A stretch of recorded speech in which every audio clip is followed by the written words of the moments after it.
Por eso tenemos noticia precisamente de lo de Marcos. Pero ese documento hay que leerlo completo. Y nos vamos a dar cuenta que en ese documento, precisamente el arzobispo dice, ¿cómo voy a ser yo el que inicie o el que haya inventado o el que haya mandado pintar esta imagen al indio Marcos, cuando en el concilio que yo he presidido he puesto pena de excomunión a quien hiciera un invento falso, incierto, de una devoción? Precisamente fue el arzobispo quien puso excomunión como pena a quien se atreviera a hacer algo semejante. Y el mismo arzobispo se defiende diciéndolo, ¿cómo voy a ser yo el que haga algo semejante cuando en el concilio que yo acabo de presidir estoy poniendo pena de excomunión?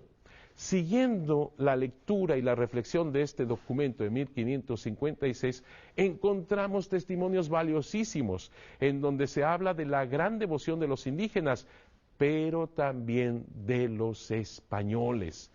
Siguiendo este documento también se habla cosas maravillosas en el buen sentido, de cómo los franciscanos no querían que se llamara Guadalupe. Incluso en ese documento los franciscanos señalan esto, que se le debería de quitar el nombre Guadalupe o que se le llamara con el nombre de donde surge la devoción, es decir, del Tepeyac. Y este documento nos está revelando más y más que ni la trajeron de Extremadura, esta imagen. Asimismo, existe un monasterio llamado Santa María de Guadalupe en Extremadura, pero que de ahí no viene la imagen ni la devoción a la guadalupana del Tepeyac, pero también nos revela con mucha claridad y tantos testimonios de que no fue el arzobispo Montúfar quien mandó pintar esto al indio Marcos. Y todo esto lo vamos a descubrir más y más cuando veamos en esta serie de programas todo lo que implica esta imagen en su forma, en su técnica, todo lo que hay, que yo no me atrevería nunca más a señalarla como pintura, sino como imagen estampada en la tilma de Juan Diego. Por eso no se le puede llamar pintura, porque es algo que trasciende.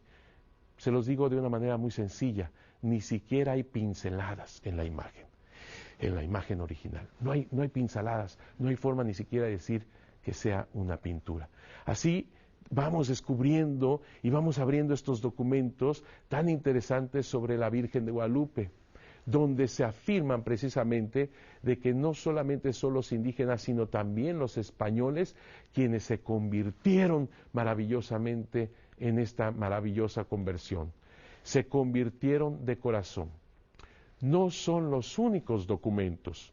Este es uno de los más importantes, informaciones de 1556, pero hay tantos y tantos documentos que en su momento vamos a hablar, sobre todo uno de los más importantes documentos que es llamado el Nican Mopogua, que son las dos primeras palabras, Nican Mopogua, que está escrito este documento en 1540 a 1548. ¿Es el único documento? No, es uno de los más importantes. Vamos a encontrar más y más documentación en donde se nos hace referencia de todo esto que acabo de señalar. Pero uno de los más importantes es el Nican Mopogua. ¿Escrito por quién? Por Antonio Valeriano. Vuelvo a repetir, entre 1540 a 1548. Este documento está en náhuatl, es el idioma de los indígenas, náhuatl, pero escrito con los caracteres latinos. ¿Quién lo escribió? Antonio Valeriano, que era un indígena muy sabio, que sabía latín y sabía español.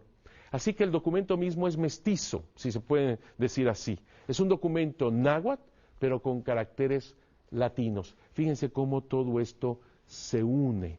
Hay armonía entre estos caracteres latinos que usaban los españoles con el sonido náhuatl.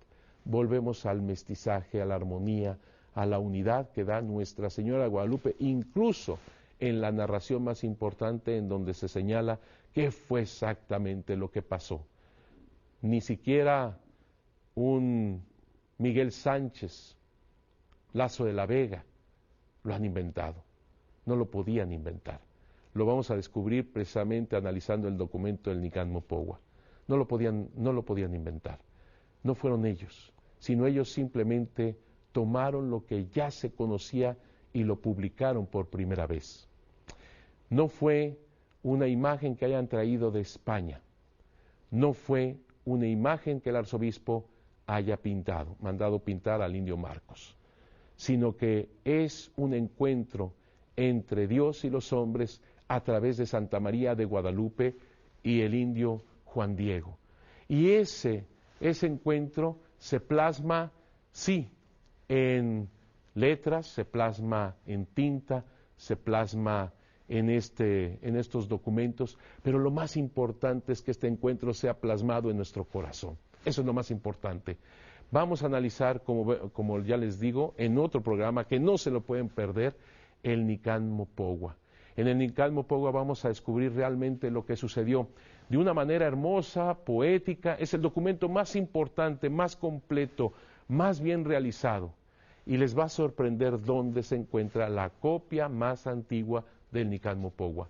Se encuentra en el archivo de Nueva York. Así es.